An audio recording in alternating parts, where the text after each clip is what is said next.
Welcome to the Greater Teaneck Annual Yom Hashoa Holocaust Commemoration. My name is Connie Jaskell, and I serve as co-chair of the Commemoration Committee together with Felicia Grossman. It is my honor to welcome the cherished survivors who are present in the audience tonight. I would also like to acknowledge these individuals and local synagogues who made this important annual event possible through their generous contributions. The donor list was scrolled at the beginning of the program.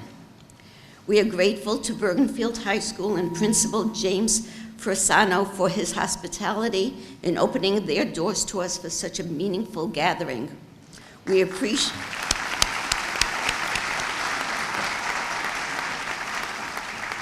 appreciate your ongoing cooperation in keeping the messages of the Holocaust front and center in the Teaneck, Bergenfield, and New Milford communities.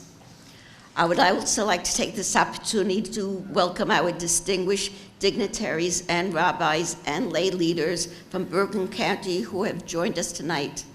Commissioner Tom Sullivan has a proclamation to read to us. Please come up, Commissioner Sullivan.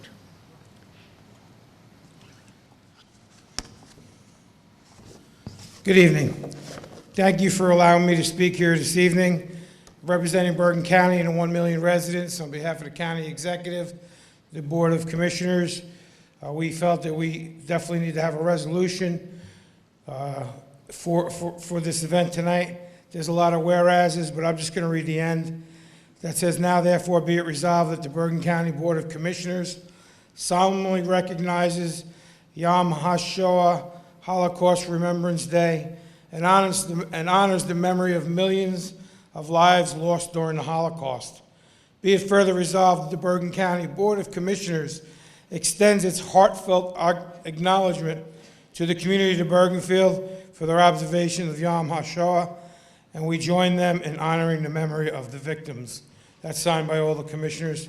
And I'll also present to you, we have a proclamation for Tova Friedman in honor and recognition of serving as a guest speaker at Bergenfield's Holocaust Commemoration Program on behalf of the nearly 1 million residents of Bergen County. We stand with you in solitude and extend our heartfelt gratitude for your contributions to the remembrance ceremony. Bergen County will always stand with you, and I want to thank you for the opportunity to be so humbled and speak before you. Thank you.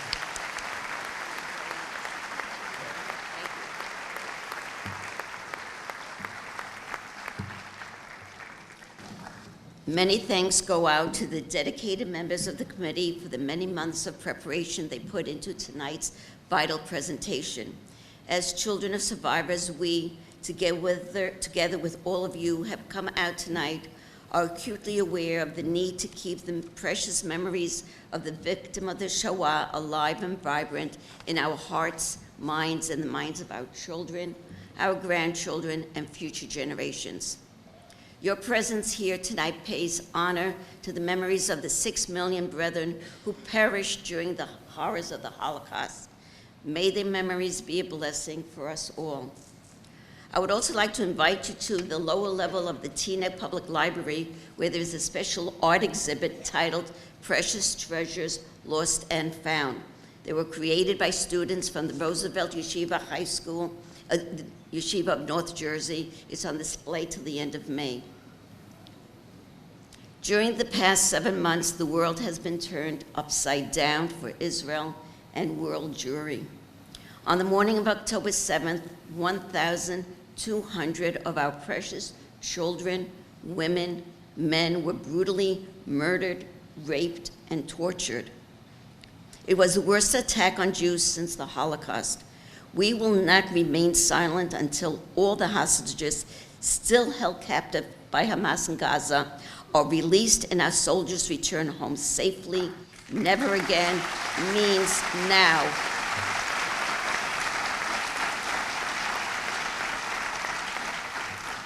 Rabbi Elliot Schreier, Moroder Asra of Congregation B'nai Yeshurun of Teaneck, will be leading us in the reading of Tehillim. and A.J. Schreiber will be leading the Kaddish and Kel Melech Rachamim at the end of the program, as the names of these we have lost will be also scrolled. At this time, I would like to express my heartfelt thanks to TABC Studio 1600 for leading us in the national anthem, following by Hatikva and Meisha Barach, our prayer for the safety and success of our brave and courageous soldiers fighting for our nation. Please rise for the singing of the national anthem.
Good evening.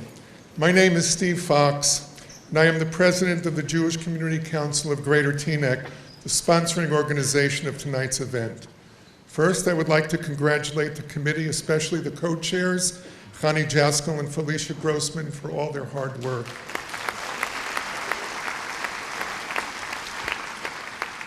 I stood before you last year with a few goals for the coming year, some realized and some not. I wanted to expand the scope of the council to be more involved with the community on a broader basis. And in that realm, we were instrumental in helping organize the large rally after the horrific attack on October 7th. We have also been involved in communal activism ever since within the Teaneck Council meeting and other related activities. We also had a goal to create a subcommittee with members from each shul to coordinate activities. And while we've had some shul participation, we still need a lot more, so please, we look for volunteers to join the council.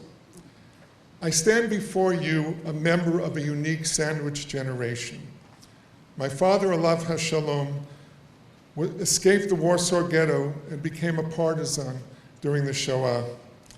One of my children is an IDF veteran who recently served 3 months in the Israeli Army Reserves, leaving his family behind.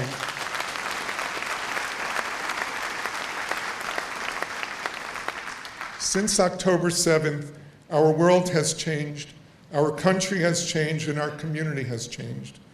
Who would have imagined that Teaneck would be the target of such vile anti-Semitic caravans and protests outside of our houses of worship, all trying to delegitimize the state of Israel?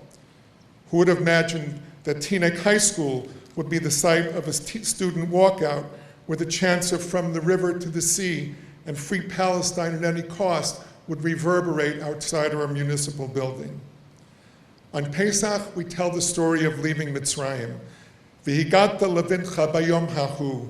You want to tell the story from generation to generation. But we also say, Shebachol dor vador omdim aleinu lechalotenu. In every generation, they try to annihilate us. But HaKadosh Baruch Hu yatzilenu mi'adam, and God helps and saves us. That will be the case today as well.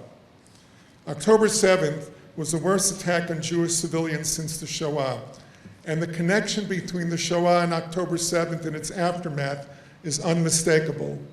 Never since the Shoah has worldwide Jewish hatred been so blatant, so widespread in universities, the streets of major cities, and in our township as well.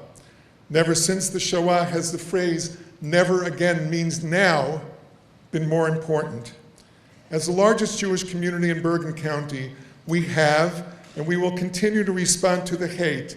And I commend the RCBC and the Bergen County Jewish Action Committee for their efforts, and I pledge the Council's help in continuing to stand strong against any effort to intimidate or cancel our rights to worship or promote programming. We are here tonight to continue to tell the story of the Shoah and have survivors, eyewitnesses speak as long as that is possible for us to do. V'higatcha levincha bayom hahu. Which brings me to my last point. As many of you know, we've been working on creating a Holocaust Memorial and Education Center in Teaneck to serve the entire region. And in December, the Town Council approved our new design for an interactive memorial wall that will provide history of the Shoah's various stages on one side and offer the community opportunity to dedicate a space to a loved one that would include photos and information that you'll be able to upload on our app, so a visitor pointing their phone to a wall will be able to see and learn who that person was and read about their story. Nowhere in the world is there a Holocaust memorial like this. With all the revisionist history and lack of knowledge about the Shoah, the need for this memorial cannot be overemphasized. The need to humanize the victims and teach the lessons of the Shoah will benefit all people from all walks of life. We have preliminary flyers that you have received that has more information. We invite individuals and organizations to participate and make this important project a reality. Together, we can do great things. Together, we stand united, and we will emerge stronger. Chazak ve'ematz.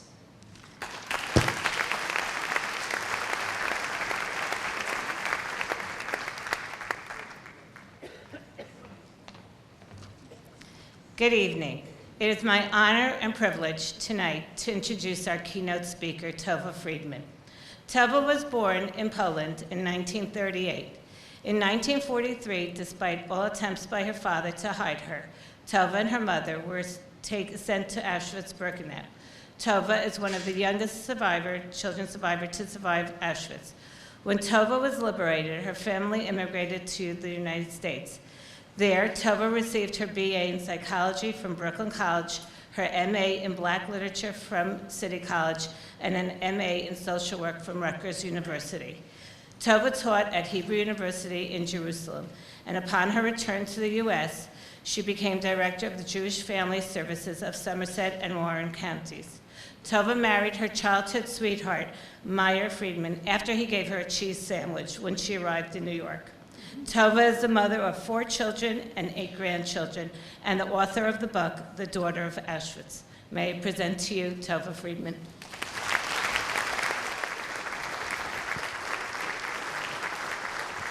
Hi. Thank you very much. You could all hear me, right? Okay. I love the speaker that came before me, Mr. Fox. He expressed so many of the sentiments that we all feel. And one thing he said, we talk about Shoah because we want to teach the lessons. What lessons? I have been speaking for years, from the time I was about 50, maybe 45 years old, when my kids were teenagers. What lessons? I don't see any lessons. The world is worse and worse. We have a virus, anti-Semitism in this country. And unless we stop this virus, it'll be like a cancerous virus, and it will kill the body. And the question is the speaking about the Holocaust helpful? I don't know. I really must tell you, I don't know. I speak to a lot of non-Jews, especially to high schools where there are no Jewish students there. And I hope that somehow they'll get the message. What message?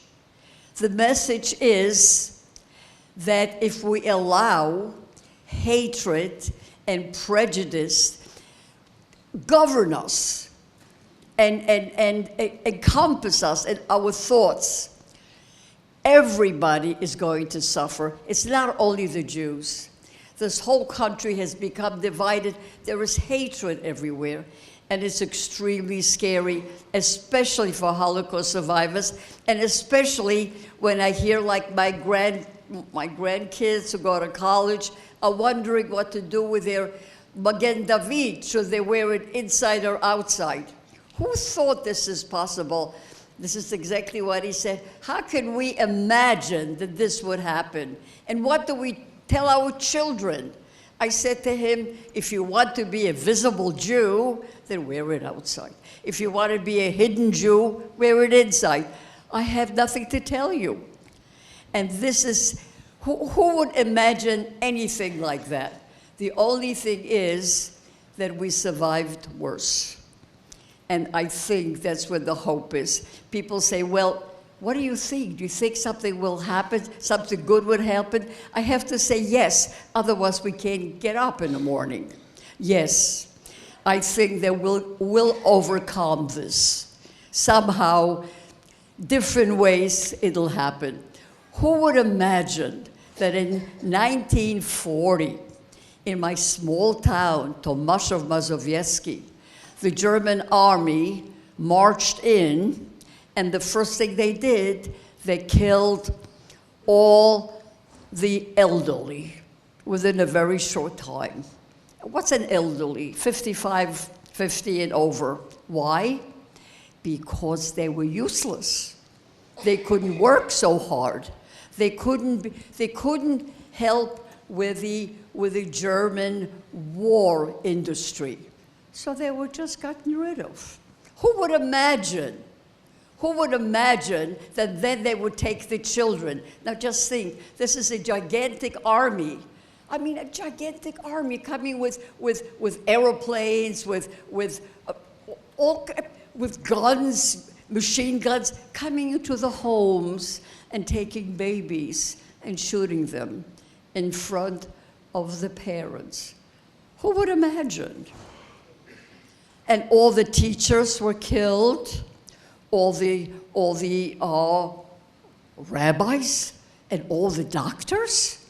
And they took us and put us in a very poor section of town. They moved all the Jews into a poor section, and this was the ghetto. Now, this is an audience that knows all about it. I don't have to tell you what a ghetto is. But this happened all over Europe. They had a plan, and the plan was brilliant. That's how they can manage to kill 6 million children, 6 million people, and 1.5 million children. What was the plan? To first take people, take the society and destroy it. How? How do you destroy it? How can you destroy a people? You take their leaders and get rid of their leaders. No doctors, no lawyers, no, and all the rich people in town, kill them. And then break up the family. Just imagine what a parent must feel when not only her own parents were killed, but now her children are killed. And this happened within a very short time. My mother came from a very large family, 150 people at least, because they were Orthodox, you know, all the Polish Jews were very Orthodox, and they had a lot of children. When God said, Pru urvu, you should multiply, they did. They multiplied, and they had very big families. At the end of the war, my mother was the only survivor out of 150 people. And at the age of 45, in America, she didn't want to live anymore because she couldn't forget that. My father had 8 brothers and sisters. At the end of the war, 3 came back, and 1 was killed after the war by the Polish hoodlums that roved. The town had 13, sometimes 14, depends, 1,000 people. At the end of the war, 200. I think right now there was somebody from the town who knows it. I think we've got 3 or 4 people left in the world, just about. From 95 is the oldest, and I'm the youngest from Auschwitz. That's it. We represent the whole Jewish community that was striving. So I talk about it. So I tell it. So people listen. And I always hope that there is somebody that will say, wait, this shouldn't happen. This couldn't have happened. And if it did, we can't let it happen again. And that's why I talk. I want to remember those that have been murdered, gassed, starved, for what? Because they were Jewish. That's it. There was there were all kinds of reasons. German Jews, all the German Jews, they took the jobs, they did such and such. There's just excuses. If you kill a person, you could have all kinds of reasons why you could justify it. And that's how they justify it. They called us worms, Untermensch. We weren't human beings. So how do you get rid? You break up the family. Okay. How do I remember everything so well? I was a child. I had a mother that was very, very special in the sense that she believed in telling me the truth. You know, I want to tell you something. 2 days ago, a very close friend died, a very, very close friend. And I went to the funeral, and then I went to the house. I wanted to talk about her. I'm sitting, and the family said, no, the kids are here. We don't talk about it. I couldn't talk about it. I said, the kids are here? So they can't hear about this wonderful woman who just died? My mother was just the opposite. She told me everything. So my memory goes back from the time I was 2 and 3, when we lived in a ghetto, and I was always under the table because there was no space. But it's interesting how kids get used to living like that. And I was fine. I could recognize, you know how you recognize steps of people? I knew who was there, who wasn't, and I knew when the German came. I knew when they walked into the house. And I knew that I was supposed to be quiet. I learned to be quiet from the age of 2, to be invisible and to be quiet. So I stayed under the table. I ate there, I slept, I played. It was okay. And then they came for my grandmother, who was living with us. And they took her out and they shot her. Outside, this was the beginning. I want to tell you something. This was the very beginning. Things got worse and worse. This was just the beginning. They took individuals. Later on, they took groups. Then one day, my father comes, and he's talking to my mother. I don't remember the language. I lived in Poland till I was 10. I can't say a word in Polish. It's like psychologically, it went away.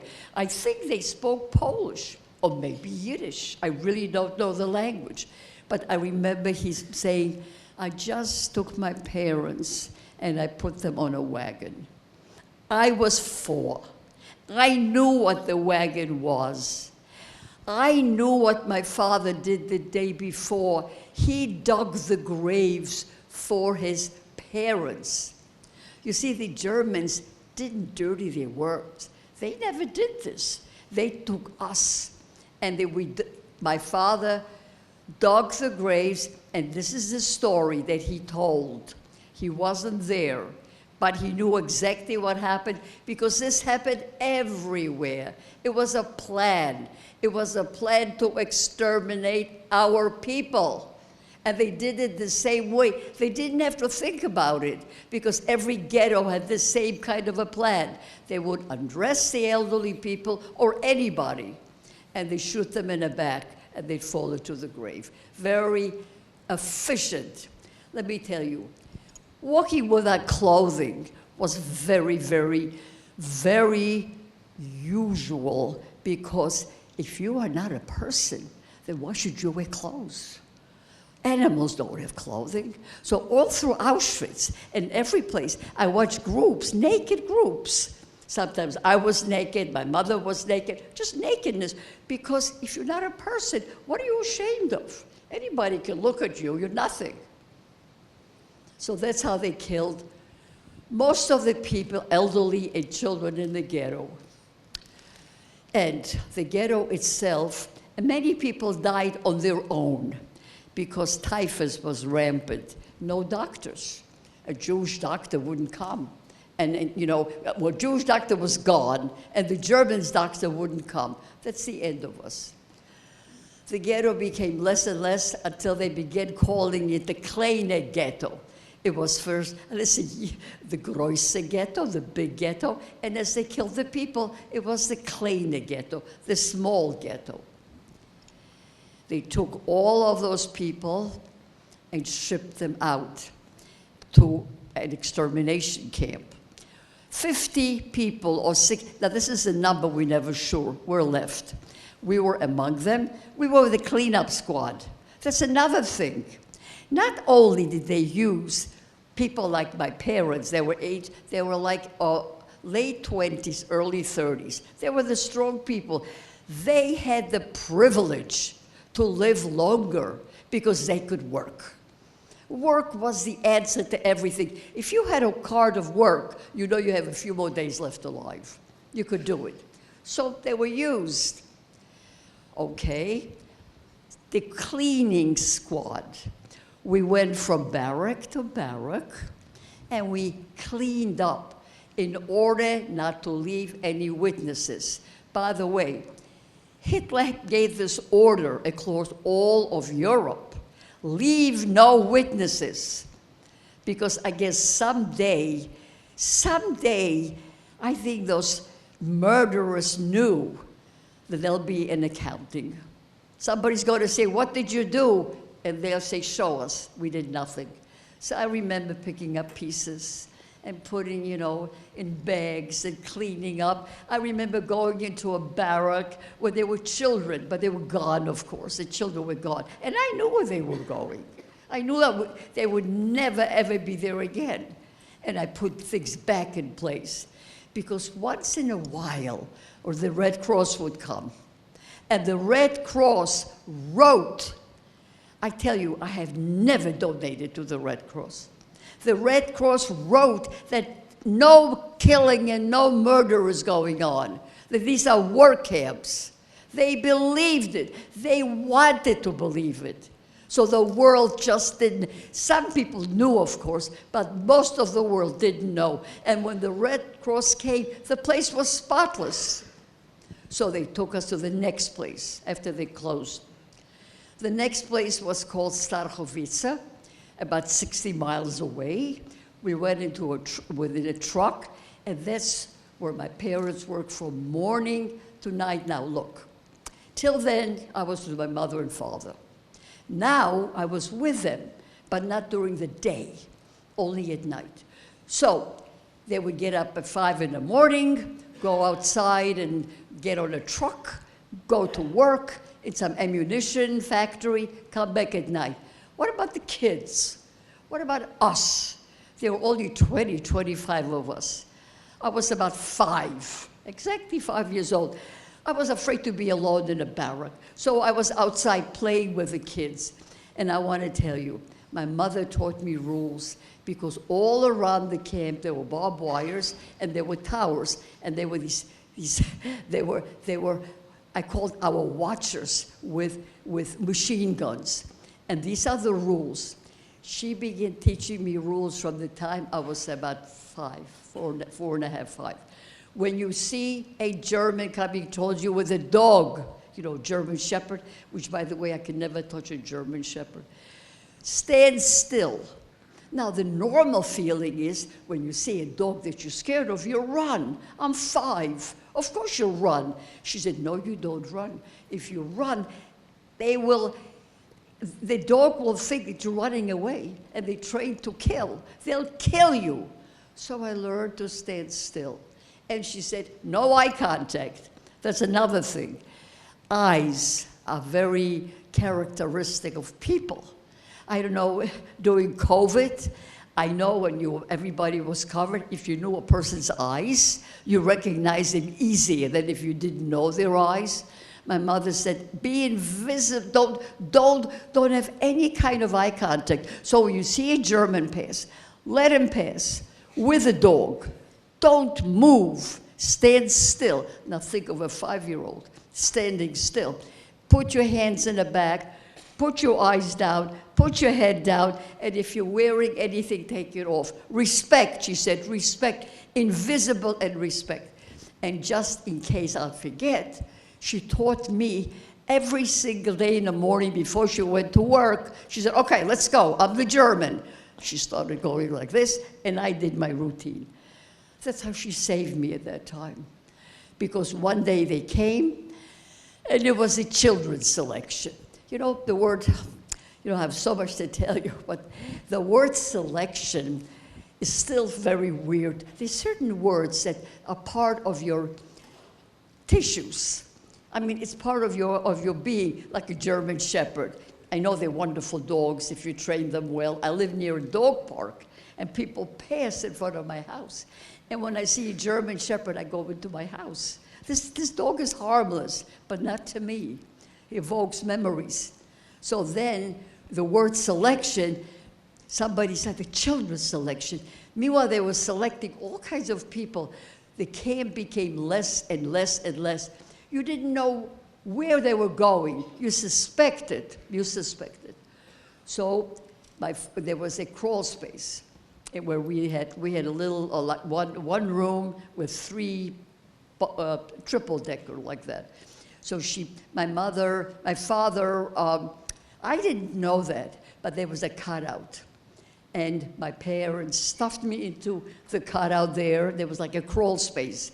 And my father covered it up very quickly with clothing. And my mother was with me. Within 2 minutes, I heard, heraus, heraus, out, out. They were looking for children.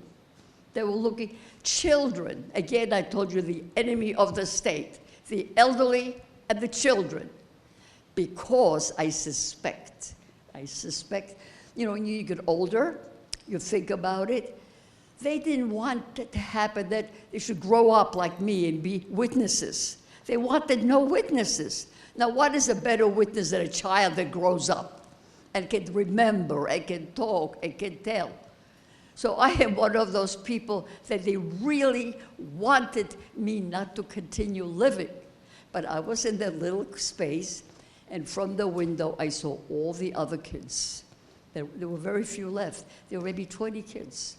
They were put on the truck, on those trucks, and I couldn't hear well, but I saw parents screaming and crying, and the Germans with their guns pushing the parents away because some of the parents wanted to go on the truck with their children. The kids were screaming. And sometimes there was a tug of war when a mom held a 2-year-old and wouldn't let it go. And of course she lost. Some of the parents did go with it on the truck, and they disappeared. I knew where they were going. I knew. They were going not far away was a little forest there. The parents had dug graves for their children. The elderly were gone already, so now the children. And I knew I'd never see them again. My mother held her hand on my mouth so tightly that for weeks I had black and blue marks. She was afraid I would give away our place. After that, I could no longer be outside because, of course, I was not supposed to be alive. And I stayed in a room I think for weeks. There was she put a blanket or something, a blanket on the window, and again she spoke to me. You are not to go near the window. Not even to look, she said, not even to open up, not even to peek. Because if they see a movement outside, they'll come in and kill you. Let me tell you, I listened. I learned to listen very, very early. I never went to the window. And the only thing I was there, it's very hard to tell you because I spoke to nobody. I saw my parents only at night. I didn't see my parents. Of course, they left at 5 in the morning, came home at 10 at night from the factory. And then one day, my mother says to me, go out. You don't have to go. You don't have to stay here anymore. I couldn't believe it. I said, I don't have to stay here. No, she said, go. I was outside. It was beautiful. It was spring, by the way. It was like July, summer already. I think maybe June, July, end of June, beginning of July. And I haven't been outside for weeks. And then I saw her packing.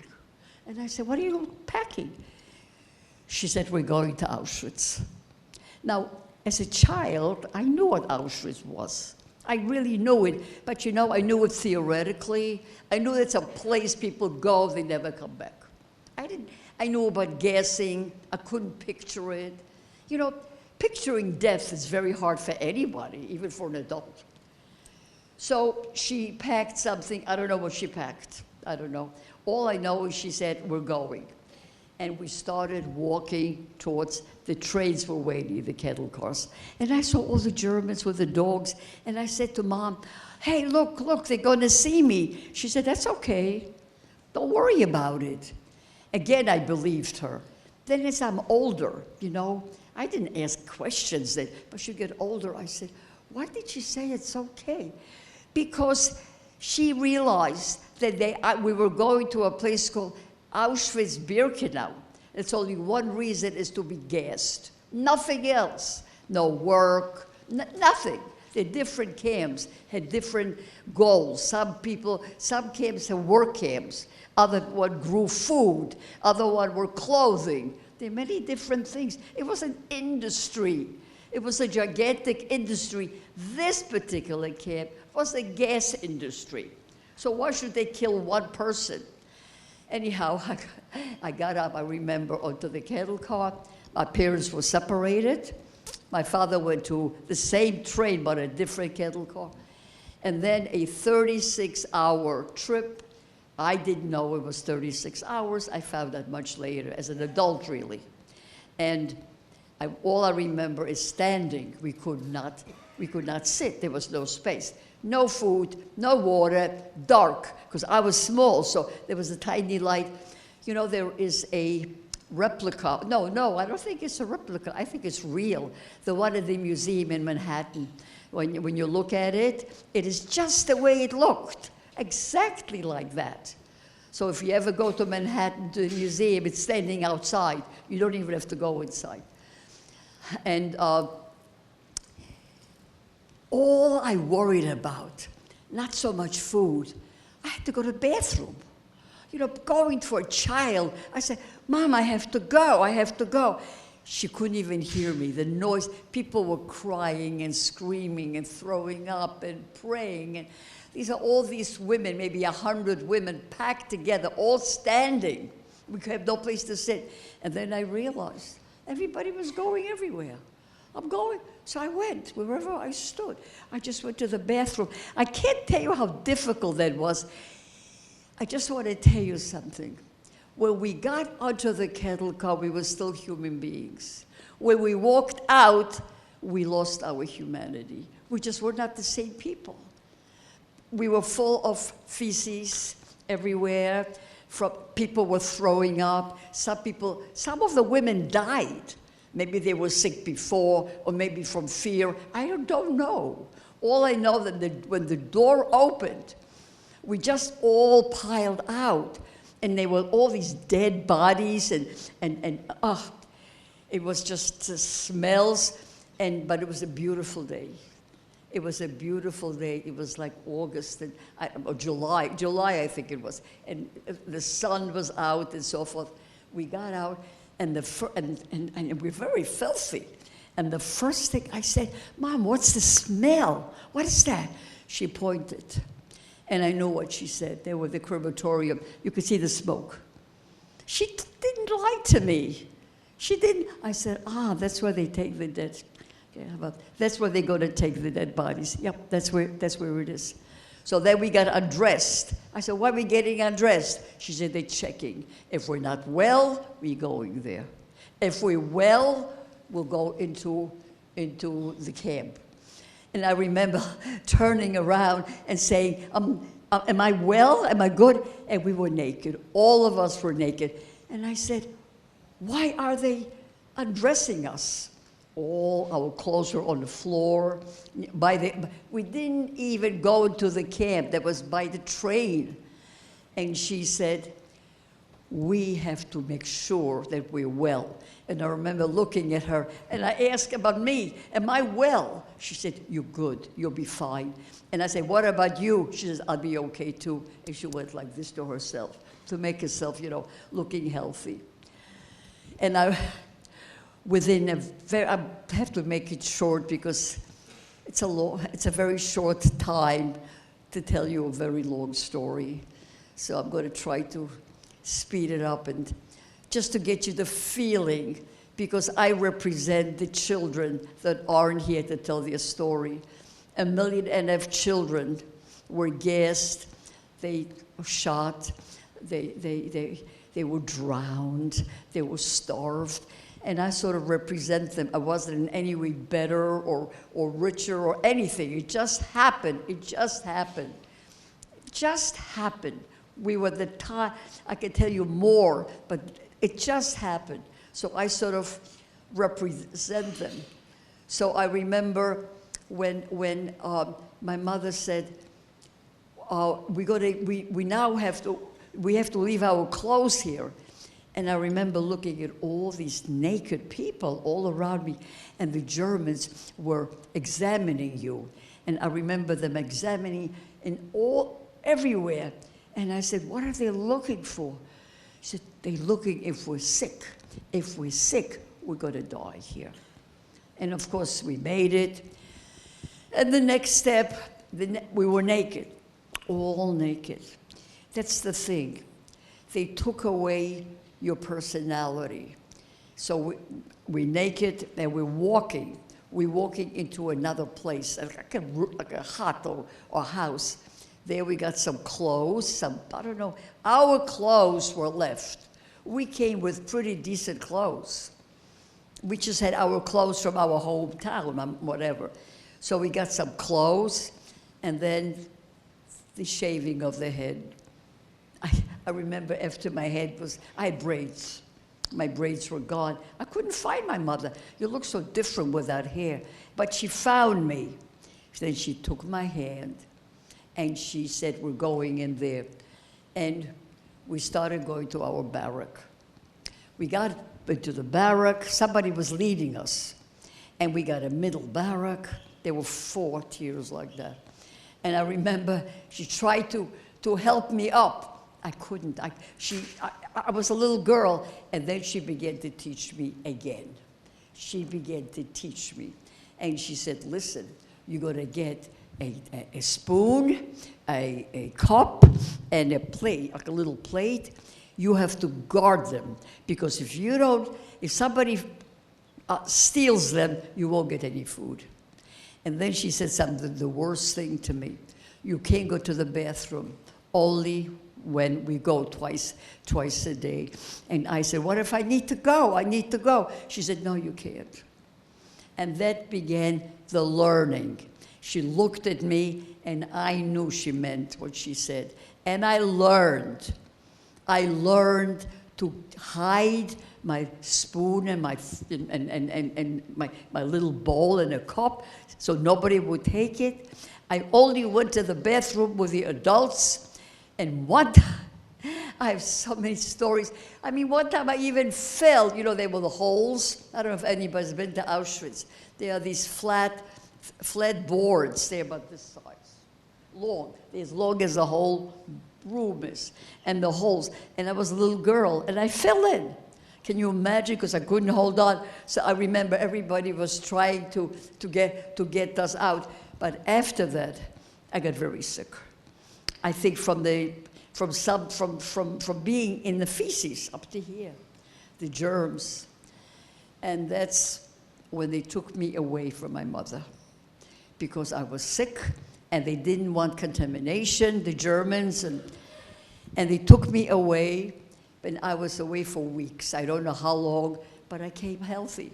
Later on, my mother told me I had scarlet fever, which I didn't know, and diphtheria. Together, and I walked out. How do you do that? They didn't kill you. They put you in a room, close the door, no medicine, no anything. You lived, you didn't, your body was burned. I walk out, I remember that, and I said, I want to go home. Where's my mother? Somebody said, no more, you don't have a mother anymore. They took my hand, and what was my choice? By then I was about 6, and I walked with them to a children's camp. It was called the Zigeunerlager. That's where the gypsies were, and they had killed all the gypsies a few days earlier. And this is the first thing. We come in, and within a day or two, I get tattooed. And I remember, I was like, what is that? And the woman who tattooed me was Jewish, because all the Jews did the dirty work. And I remember what she said to me. She was very gentle, and she was very kind. She said, I'm going to tattoo you, but listen, if you take something wet and you put it very tightly to your tattoo, it's not going to swell. Don't rub it, and let me help you memorize it. I don't know Polish, I don't know numbers, I've never been to school. And she says to me, 27,633. That's your name now. What's your name? I told her, no more. So I was thinking, how am I going to remember this number? But she was very kind. You know how I remember the kindness of doing very terrible times. Every kind word is like inside. You know, I say Kaddish for her. I don't even know when she died, because she was killed. She tattooed about 50, 60 children. All the kids were there tattooed. And that's how we lived. We lived in these barracks, very, very little food, but we knew what was going on. Kids talk. You know, kids talk. We were outside sometimes, and they would say, "Oh, Mengele." I don't know if you heard about Mengele, doctor with all the experiments. He's doing this, he's doing that, he's doing this, he's doing that, he's taking twins. We listened to everything. Wow, this is what's happening? Yeah. So the only thing I said, I am so happy I don't have twins. By the way, my daughter, who's here somewhere sitting there, had 2 sets of twins. 2 sets. And they know, as far as we know, there were no twins in our family. Oh, I always gets me very emotional, because I say, like, you know, God or Hitler killed all the twins, but in our family, 2 sets came back. To one daughter, which is not so usual. 2 sets of twins. So that twins were just Mengele, the experiment. Kids heard about it. We heard about it. And then one day, I want to make it a little faster. One day we said, okay, we're going to get a great meal. Starvation was beyond. It was very hard to even, can't even talk about it, because, so we said, okay, it's time for us to go to the crematorium. I knew what it was, but I didn't know what it was. I knew nobody comes back. So we went, all of us. And from afar, I see women standing there, terrible looking women. And I hear my name, my real name. And I said, who can be called? Who knows my name? I haven't had a name in such a, I forgot my name. I was 27,633. And I hear my name, and somebody says, where are you going? And I say, oh, to the crematorium, to the gas chamber. Like it's a walk in the park. Everybody goes there. And I remember turning to the girl next to me, and I said, why are all these women screaming? Everybody goes there. I mean, this is a walk in the park. That's what you do. We got undressed, and I don't know what happened to this day. To this day, I don't know. Either they got the wrong people, I don't know what happened. After 3 or 4 hours of being naked, completely naked, in the waiting room of the gas chamber, they sent us back. Within a very short time, or maybe a long time, timing is very hard for a child. I don't remember, it was like a month. And by the way, I never spoke to my mother about it, or my father. They kept saying to me, you don't remember, right? You don't remember. I said, no, I don't remember. Oh, you're so lucky, you're so lucky. I tried never to talk about it, because my mother had terrible nightmares. And I was sort of happy when she died, because she suffered so much. It was hard for my child in me to see how she suffered. So I told her I remember nothing at all, nothing at all. I started talking way after she had died already. So we come back from the crematorium, and all of a sudden, my mother is there. How did she get in? I didn't recognize her, first of all. I didn't recognize her. What happened apparently was they were shooting and yelling. The Russians were on the way, and they were taking everybody out of the camp, out to Germany. We were supposed to all go to Germany. And my mother walks in, and she said, it took her a while for her to convince me that she was my mother. And she said, listen, we have to get out. We're going to hide. She said, I can't walk. She was swollen. Her feet were swollen. She says, they want us to walk to Germany. You know how far it is? It's so far, I'm going to die. And these are her words. They're going to shoot me, she said. You may survive. You cannot be left alone in this world. This is not a world for children. Will you die with me in Auschwitz? And I said, yes. I remember I said, listen, she said, we may die together here. I said, okay. She didn't tell me. I remember she asked me. She took my hand, and I can't even describe to you what I saw till we got to a place that she knew ahead of time. It was a hospital for women. And she walks in, I'm still holding on very tightly to her, after I said, yes, she really is my mother.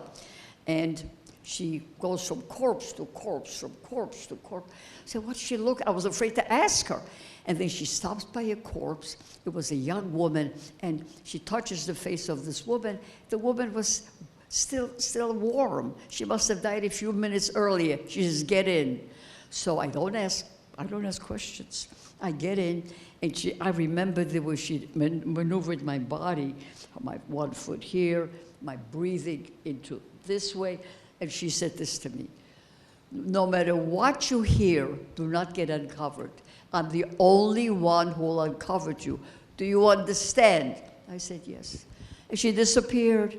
She disappeared, and within a very short time, I hear screaming and yelling and shooting and people and coming. I hear the German boots. You know, the boots have always been up. I could hear them. I could picture the boots. And somebody stops. They were checking for people who are alive. Remember, leave no witnesses, which is crazy. The Germans were crazy because the whole of Auschwitz, there were dead bodies everywhere. And now they came to a hospital to check if they should shoot those that are still alive. They left the dead. Anybody alive was shot. So I am lying there, and some guy, I guess it must have been a guy, looked and was convinced that my corpse that I was hidden with was really dead. And he walked on. And then I could breathe. I thought I wouldn't be able to breathe. I was holding my breath. And then there was silence. And then I smelled smoke. And I said, oh, my mother said not to get uncovered. She said not to get uncovered, but I can't breathe. I can't breathe. And just as I thought I would have to get uncovered, I couldn't breathe. She took the blanket and she said, they're gone. This was January 25th. 1945, the Russians hadn't come yet, and the Germans fled with 50,000 people.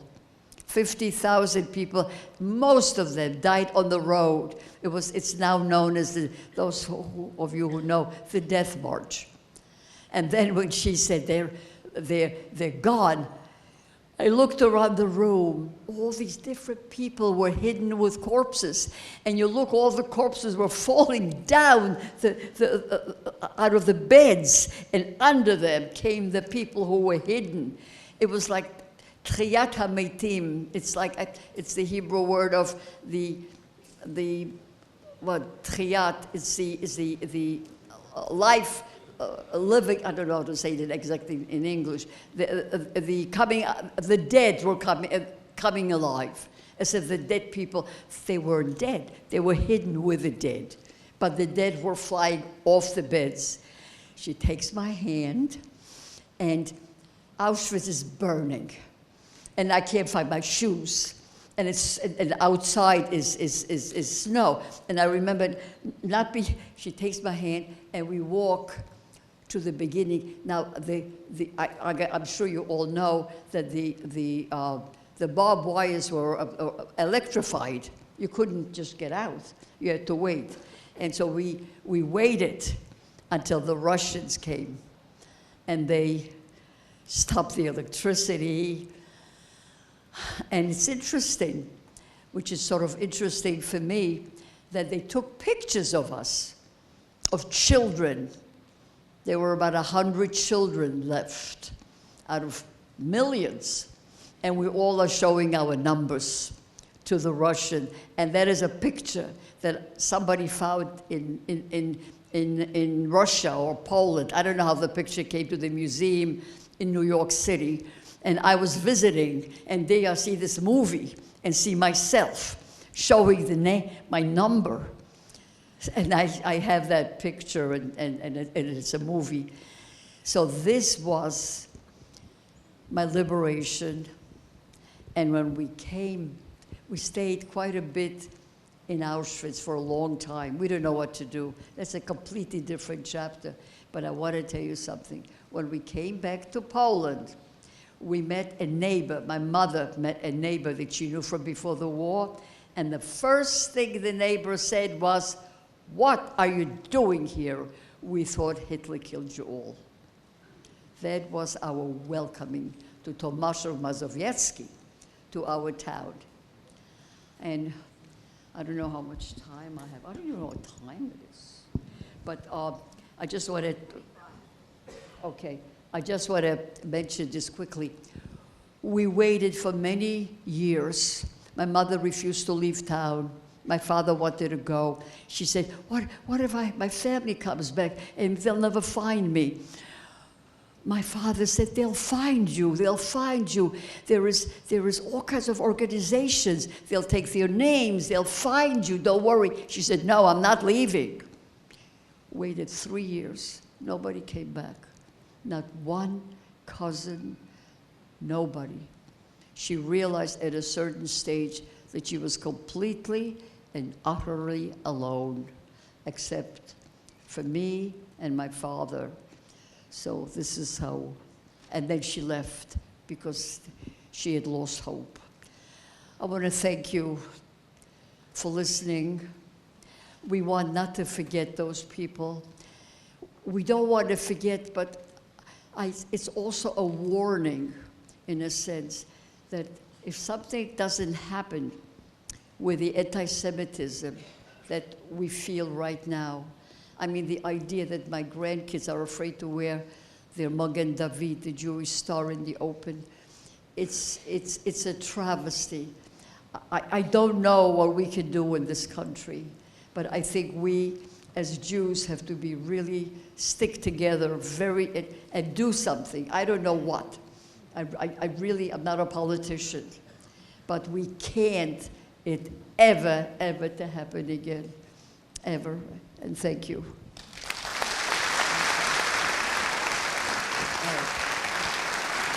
Thank you so much.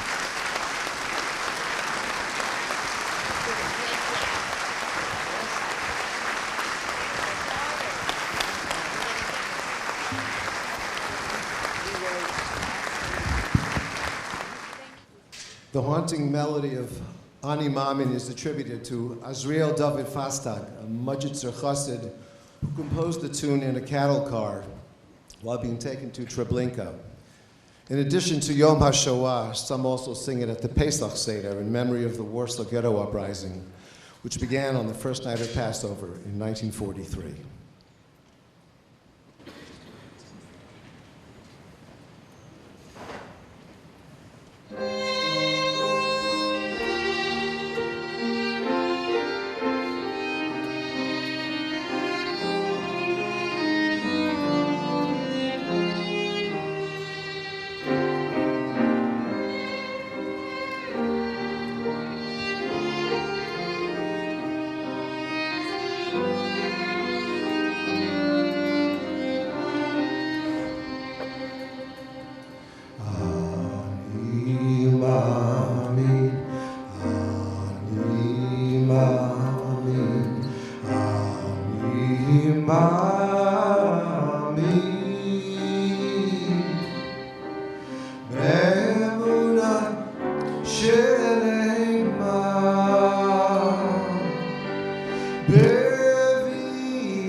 Yeah.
Bevias HaMashiach, Bevias HaMashiach, Ani V'yaf al pi she'yisrael, im kol zeh ani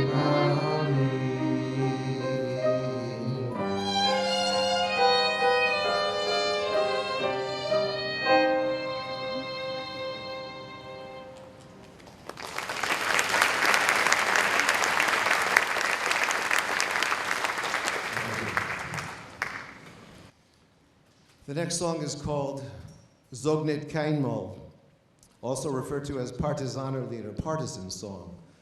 This song is considered one of the chief anthems of Holocaust survivors and is sung at Holocaust memorial services around the world. The Yiddish lyrics of this song were written in 1943 by Hirsch Glick, a young Jewish inmate of the Vilna Ghetto. And please rise and sing along.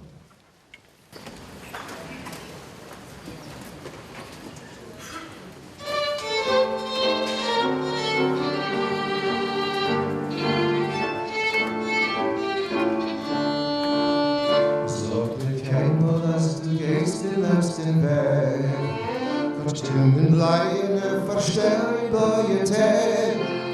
Willkommen wird nach unserer ausgedehnte Show. Es wird apart und sie tragen wir seine Dau. Willkommen wird nach unserer ausgedehnte Show. Es wird apart und sie tragen wir seine Dau. Von grünen Palmenland bis weißen Land von Schnee. Wir kommen unten unser Pein mit unser Weg. Und wo gefällt sich, spritzt vor unser Blut. Sprotzen wird um unser Torah, unser Boot. Und wo gefällt sich, spritzt vor unser Blut. Sprotzen wird um unser Torah, unser Boot. This song was written with our blood and not with lead. This is the song of rebirds flying overhead. But a people amid crumbling walls did stand. They stood and sang the song with rifles in their hands. But the people amid crumbling walls did stand. They stood and sang the song with rifles held in hand. So it kind of lost the gates and last it back. Crushed him in lion, verstehen neue Tag. Kommen wird nach unserer ausgedehnten Show. Es wird heute unser Land für seine Dau. Kommen wird nach unserer ausgedehnten Show. Es wird heute unser Land für seine Dau.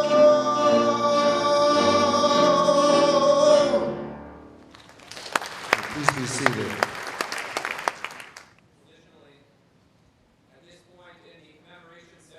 Together recite a Mizmor Tehillim, a chapter of Psalms. This year, instead of just reciting one, we are going to recite two.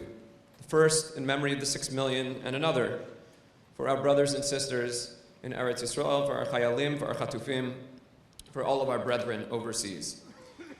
And I was asked to give expression for just a moment to a truth that we all viscerally recognize, that these two chapters of Tehillim that we recite are not separated, but are in truth inextricably linked. 4 months ago, really to the day, I was on a plane from Ben Gurion Airport heading to Newark, returning to New Jersey after I had spent a week in Israel together with many of my congregants to bear witness to the sights of October 7th and to give chizuk, to give support to our brothers and sisters who are still reeling from its aftermath. And as I was on the plane, there were so many moments, stories swirling in my head, deep inside my heart. There was one moment in particular that stuck out and that I decided I was going to share with my congregants that Shabbat. I share it with all of you tonight. One of our first stops on the trip was an exhibition that is colloquially known as the Nova exhibition, formerly known as 629, the time when the attacks commenced, that was then being held in Tel Aviv, close to Kikar HaChatufim, close to Hostage Square. You can now sign up to get tickets. It's been brought here to New York City. And we went into this exhibition of many of the carnage from the Re'im Forest, from the Nova Music Festival. There were cars that were totally charred and burned, portable toilets riddled with bullet holes. And towards the end, they had the personal belongings of the sacred souls that fell that day, that were slaughtered that day.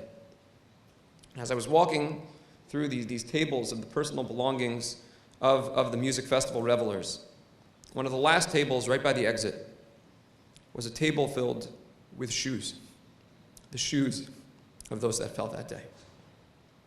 And I stood there looking at that table, and I remembered that there was another instance in my life when I stood looking at the shoes of Jews who had been slaughtered. And in that instance, it was not in Tel Aviv, it was not in Israel, it was not in the world's only Jewish state, it was in Majdanek, it was in Auschwitz, it was in Poland, it was in Eastern Europe. And I found myself standing by that table in shock, in horror, in deep pain, thinking that once again, I am looking at a display of shoes. And all of that reminds us why it's so important that we are here tonight, and why it's so important that we are going to recite 2 chapters of Tehillim here tonight. We live in a world in which many, if given the opportunity, would seek to repeat the Holocaust, would seek to recreate it. And tonight when we gather here, we tell them, never again. There are many who would seek to erase all memory of the Holocaust, to make sure that the world forgets. And when we gather here tonight, we tell them, we will never forget. We will gather and we will carry all the memories. We live in a world that is filled with darkness. And tonight, we make sure that we kindle lights. And that battle is difficult, it is painful, it is hard. There are moments of deep pain, trauma, despair. But we know as we engage that fight that there are 6 million that come along with us, forever etched into our minds, into our hearts, and into our souls. I'm going to recite 2 Mizmorei Tehillim. Afterwards, I'm going to ask everyone to rise as we together sing Achenu. Shir LaMa'alos, Esa Einai El Heharim, Me'ayin Yavo Ezri. Ezri Me'im Adonai, Osei Shamayim Va'aretz. Al Yitein Lamot Raglecha, Al Yanum Shomerecha. Hine Lo Yanum V'Lo Yishan, Shomer Yisrael. Adonai Shomerecha, Adonai Tzilecha Al Yad Yaminacha. Yomam Hashemesh Lo Yakeka, V'Yareach Ba'Layla. Adonai Yishmarcha Mikol Ra Yishmor Es Nafshecha. Adonai Yishmar Tzesecha Voecha Me'ata V'Ad Olam. Shir HaMa'alos. Hima'am Akim Kirasicha Adonai. Adonai Shem Avikoli. Tichyena Oznecha Kashuvos L'Kol Tachanunai. Im Avonos Tishmarya Adonai Mi Ya'amod. Ki Yemecha Hasalicha Lema'an Tivarei. Ki Visi Adonai Kivesa Nafshi V'Lidvaro Hochalti. Nafshi L'Adonai Mi Shomerim LaBoker Shomerim LaBoker. Yachel Yisrael El Adonai Ki Im Adonai HaChesed V'Harbei Imo Fidus. V'Hu Yivda Es Yisrael Mikol Avonosav.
gentlemen. Because of the lateness of the hour, I will take the liberty of reading my remarks.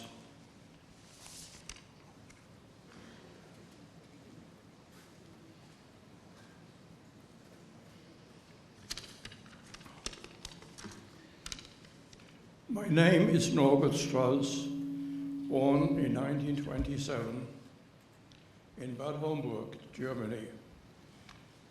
When I started in school in 1933, I had the misfortune of having a teacher who came to class from the very first day on, wearing his brown SA uniform. He hated Jews so much that he felt his obligation to punish the Jewish students in his class every day. I was the only Jewish student. After 2 years of this mistreatment, my parents decided to transfer my brother and me to the Samson Furlhurst School in Frankfurt. That meant an hour and a quarter in the morning to the school and an hour and a quarter home by streetcar every day. After years of these difficult days, we moved to Frankfurt. Conditions for Jews in Frankfurt were getting worse every day, with new regulations and restrictions. Jews could only buy in Jewish stores. Same restrictions for Jewish professionals. Vegetables and potatoes that were available in the Jewish stores were the rejects of the non-Jewish stores, often rotten and not edible. Jews were getting desperate. Everybody tried to find a way to get out of Germany. November 9th, 1938. Kristallnacht, night of the broken glass. My uncle, who had a restaurant in Frankfurt, had his place of business as well as his home broken into and smashed up to an extent that they could not stay there anymore. They moved in with us. During the night, there was a loud banging against the front door. There were 2 policemen and 2 SS black shirts demanding that all men 16 years and older come with them. Only my uncle and my father had to go with them. Next morning, not knowing what had happened in the city, except for the damage to my uncle's property, we boys decided that we had to go to school. Halfway to school by bike, we stopped because of what we saw in front of us. One of the synagogues was in flames. The fire department would not put out the fire. And a man then came to us, a total stranger, and said, "Boys, you better go home." So we did. Now the family had a better idea as to what was happening. My mother decided to take winter coats and some sandwiches to where the men were being held. She asked me to go with her by taxi. When we got to the hall where the Jewish men were being held, we were greeted by thousands of Nazis shouting anti-Semitic slogans and throwing stones at the building. Fortunately, the police was there to prevent them breaking in.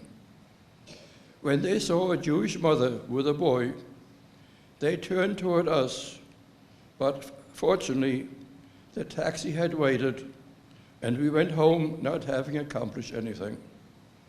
A few days later, all the men were transported to the concentration camps. My mother found out that one could get the men out of the concentration camp if you met 4 conditions. 1, he had to have been a frontline soldier in World War I. 2, he had to sell his business for pennies on the dollar. 3, He had to turn over any life insurance policy he had on his family, with the state keeping the cash proceeds, and 4, he had to promise to be out of Germany within 6 months. My father agreed to everything, and after 4 weeks in the concentration camp, he came home almost unrecognizable. The only way for my father to get out of Germany was to buy a landing pass from a Cuban official to leave on the MS St. Louis in May 1939. My father came home back to Europe and ended up in a camp in Holland, from where he immediately notified the American consulate in The Hague that he was here and that he was waiting for his American visa. He was immediately notified that his quota number would not come up for a long time, and that anyhow his affidavits were insufficient. My father immediately wrote to his relatives and friends in the United States, but before he could even get any reply from anybody, he gets another postcard from the consulate, just a few words. Mr. Strauss, come and pick up your visa. He knew it was just a mistake, but he went, and believe it or not, they gave him his visa. No explanation, just Nes Min HaShamayim. My father got out to the United States in September 1939, and when World War II broke out that month, all the harbors in Germany were closed, and there was no way out for the Jews anymore. While all this was going on, without telling my mother, I went one night on my bicycle in the pitch darkness of the blackout and drove to the site of the 2 Orthodox synagogues and picked up a pebble from each. They are now on exhibit at the Museum of Jewish Heritage. I became bar mitzvah in Frankfurt in 1940, without celebration, without the usual presents, and without my father being present. Germany and Russia signed what they called a friendship pact. The purpose of the pact was to divide Poland between them, but it also allowed final destinations to travel via the Trans-Siberian Railroad, via Japan to the United States. The Germans allowed 1 train a month to leave Germany with Jews only, via France into Spain, where the Jewish organizations arranged for onward transport. But we still did not have our visa for my mother, my brother, and myself. And this was thanks to the anti-Semitism of the United States State Department. All Jews had to report to the Gestapo once a week to confirm where they lived, so that the police would not have to look for them when transport to the concentration camps became imminent. One of these times, the police officer to whom my mother reported said to my mother, "If you still have money, I can get you airplane tickets to fly out of Germany." To make a long story short, another miracle. We got the tickets, and in January 1941, having gotten our US visas in the meantime, we flew out of Germany via Lufthansa. I went to public school in New York and then was accepted into Stuyvesant High School, graduating in 1944. I entered City College Engineering School, but was drafted into the Army in September 1945. I was sent to Korea for occupation duty, but Walter Kissinger, younger brother of Henry, got me out of the infantry into the military government. I was discharged in 1947, went to Bernard Baruch College and graduated in 1949. I got a job as a traffic clerk at Philip Brothers. I took early retirement in 1985, and after working for several years as a consultant, I volunteered at Englewood Hospital for 27 years, doing 31,000 hours of volunteering. In 1982, I had also volunteered to serve with the Israeli army in Ramat Golan on border patrol. In 1951, I got married, and my wife gave me 2 wonderful children. Unfortunately, we lost our son in 2004. I lost my wife in 2012, but in 2013, we married this wonderful, beautiful Dorothy. I now have 8 grandchildren, 32 great-grandchildren, and 2, almost 3, great-great-grandchildren.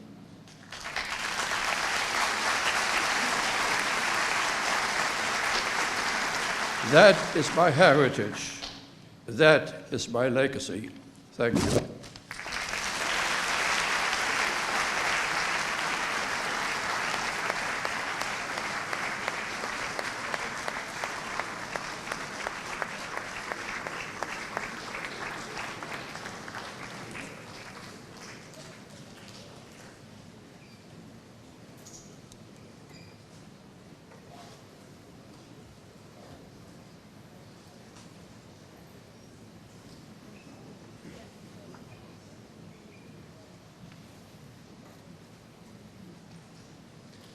My name is Avi Strauss.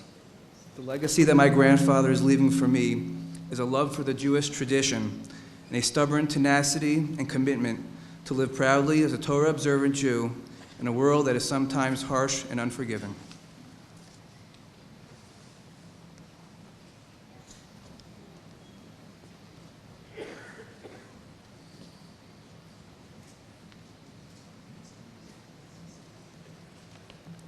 My name is Benjamin Strauss.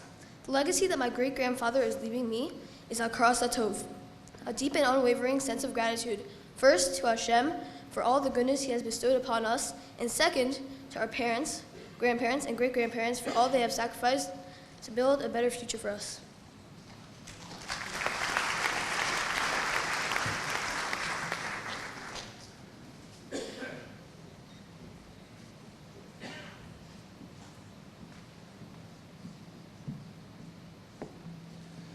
My name is Donnie Pearl. The legacy that my grandfather leads for my family is one of kavod, of affording every individual the honor and dignity that they deserve, and conducting ourselves in a manner that gives them the reason to reciprocate.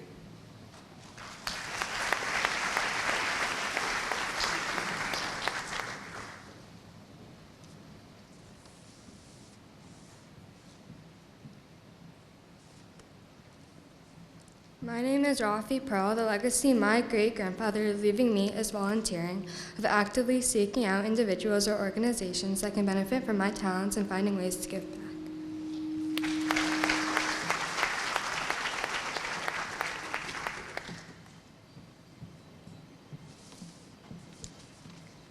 My name is Gabby Pearl. The legacy my great-grandfather is leaving me is Yashrut, of always doing the right thing in the right way, whether other people are aware of it or not, simply because it's the right thing to do.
Iskadal v'yiskadash mei rabba. V'yolmadi brat Yerusei v'yamlich machlusei v'chayechon v'yomechon v'chayei d'chol beis Yisrael bagolo v'zman kariv v'imru amen. Yehei shmei rabba mevarach li'olam v'li'olamei olmaya. Yisparach v'yishtabach v'yispoar v'yisromam v'yisnasei v'yishador v'yis'aleh v'yishalosh me'likutcha brichu. Liela min kol birchasa v'shirasa tush b'chasa v'nechamasa damiran v'yolama v'imru amen. Yehei shlama rabba min shemaya v'chayim aleinu v'yal kol Yisrael v'imru amen. Oseh shalom b'im ramav hu yaseh shalom aleinu v'yal kol Yisrael v'imru amen.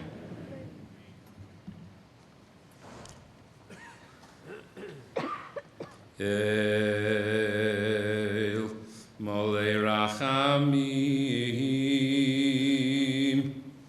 shochein b'miromim dayan almonos v'avi yisomim hamtzei menucha nechona al kanfei yashechina v'mahalos kedoshim utehorim hizoar haraki yamirim umalzirim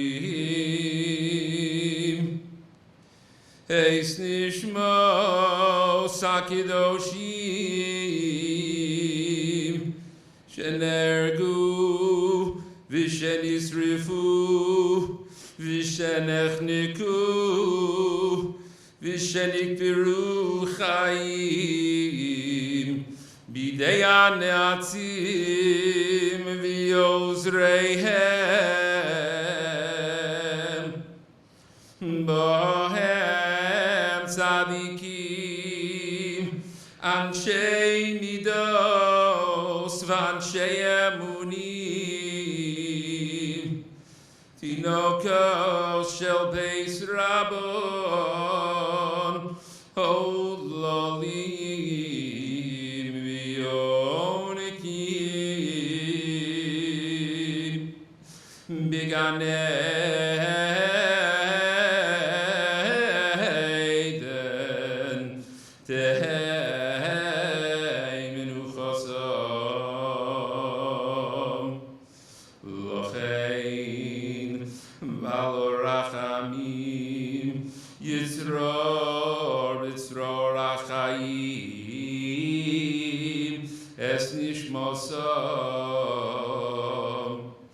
Adonai nachalasom v'yizkor lanu akedasam v'samor lanu l'chol Yisrael zichusam eretz al tichasidamam v'yal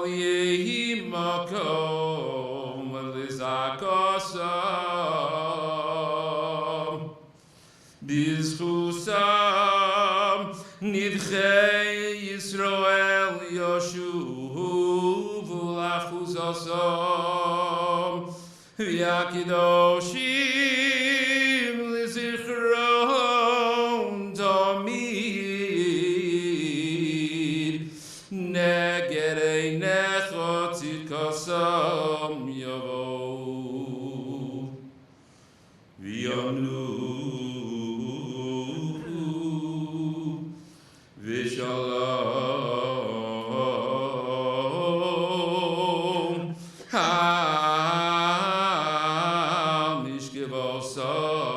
HaMishkevosam V'nomar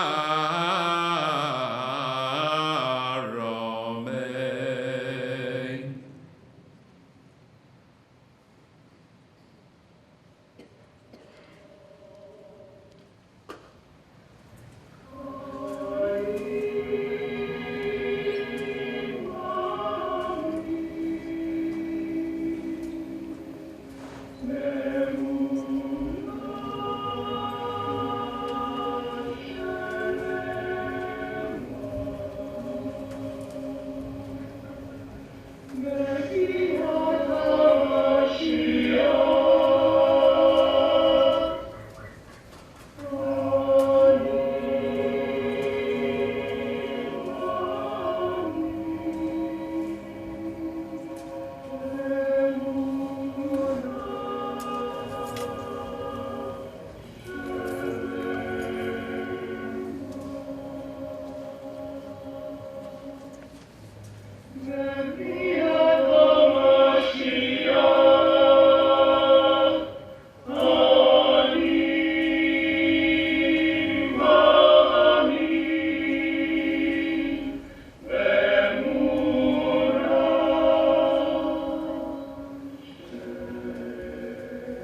Fuck